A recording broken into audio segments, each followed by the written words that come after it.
teminė knygų paroda Nutolusi pakrantė. Tai knygos atkeliavusios iš Amerikos.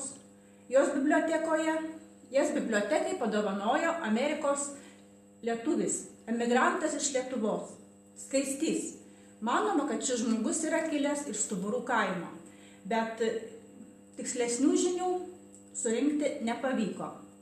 Dovana gauta 1995 metais, kada Salamiesčio mokykla šventė 400 metų jubiliejų. O šįmet irgi jubiliejiniai būtų buvę metai mokyklai, 425 metai, bet deja, mokyklos mes jau neturime. Visos knygos yra iš asmeninės Skaisčio bibliotekos, nes pažymėtos asmeniniu jos spauduku. Štai, matome, kad jo yra spaudukas ir jinai iš asmeninės bibliotekos. Kuo įdomi ši paroda? Manau, kad ekspozicijoje esančios knygos turi istorinę literatūrinę vertę. Visos knygos yra išleistos Amerikos, Vokietijos leidyklose ir dauguma iš jų yra 1946, 47, 8, 58 metų. Jos skirtos Amerikoje gyvenantiems lietuviams. Lietuva tuo metu buvo okupuota Sovietų sąjungos ir tokių knygų nebuvo galima nei laikyti, nei skaityti. Už tai grėsė ilgi tremties ar kalėjimo metai. Mane labai sužavėjo knyga Kovose dėl Lietuvos. Tai yra knyga parašyta Stasio Raštikio, buvusio Lietuvos kariuomenės vado. Ji išleista 1956 metais. Ir knygos tiražas yra labai nedidelis, tik 2000 egzempliorių. Ir ji išleista yra Kalifornijoje. Tai labai įdomi knyga savo istorinę reikšmę, kadangi Raštikis pasakoja apie savo vaikystę, savo gimtinę, jo visą karjerą, kaip jis dalyvavo Pirmam pasauliniam kare, paskui tapo nepriklausomos Lietuvos kariuomenės vadu.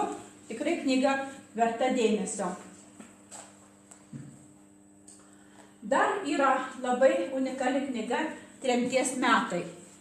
Tai irgi knyga labai senų metų, 1947 metų leidimo. Tai yra lietuvių rašytojų metraštis. Čia yra sudėta įvairūs ir scenos paskaitimai, eilėraščiai, apsakymai Amerikoje gyvenančių lietuvių. Ši knyga yra išleista 5000 egzempliorių tiražu ir ją redagavo Bernardas Brazdžionis.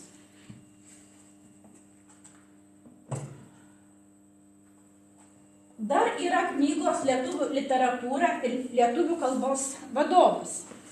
Ši knyga yra, kaip rašo autorius, tai yra Pranas Naujokaitis, yra išleista 48 metais. Ir jinai buvo parašyta tam, kad iš Lietuvos atvykę į Ameriką vaikai turėtų iš ko mokytis.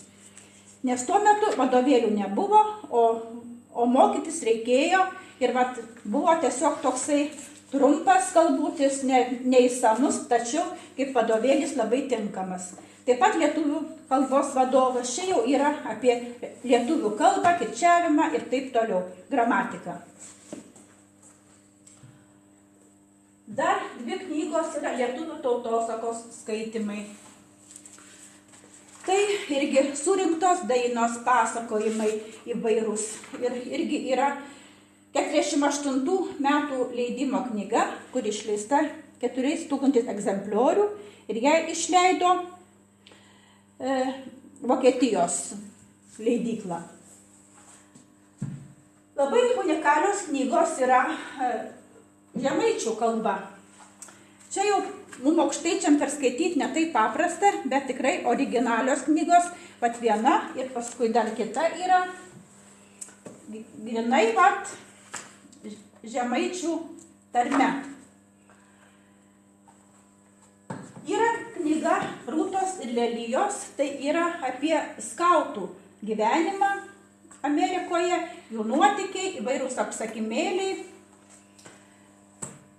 Taip, dabar dar dvi tokios įdomios knygos, jos yra su dedikacijom, kaip dovanos autoriui, Skaisčiui. Tai yra, kiek supratau, jo draugo Stasio Daliaus, kuris keliavo po svečias šalis ir aprašė tuos visas savo keliones. Tai va, visi, kas norite paskaityti, pamatyti šią įdomią parodą, po karantino prašom nusukti ir su mielu noru galėsite pasiimti skaitimui šias įdomias knygas.